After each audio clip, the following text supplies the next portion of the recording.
I love sailing. It's our passion. But I thought it would be nice to have what we call a river exploring boat to be able to explore around at a faster pace. A couple months later, I had 50 plus sheets of plywood delivered at our house and ready to go. I had woodshop 7 times in high school, and I watch YouTube videos, and that's the extent of my training. My philosophy is just one stick at a time. Hey, if I can get this one stick made today and on the boat, I can die a happy man tonight.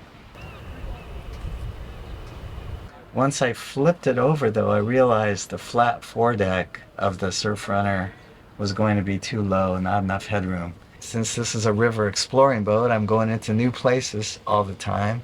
On our river, we have strong currents, winds that are often contrary. We don't know which one's going to win. I get up on plane at about 15 miles an hour at 3,300 RPM, consuming about 3.2 gallons per hour. Come on inside.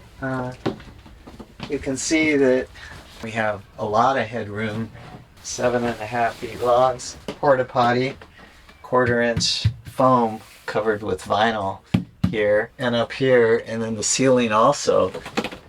As a kid, we had a cabin cruiser, a 1959 28-foot Trojan. This reminds me a little bit of that boat and my father. He's passed now. He loved being around boats, and motorboats was his thing. Yeah, I know he'd be proud, and I wish he could be here because yeah, he's always been my boating inspiration.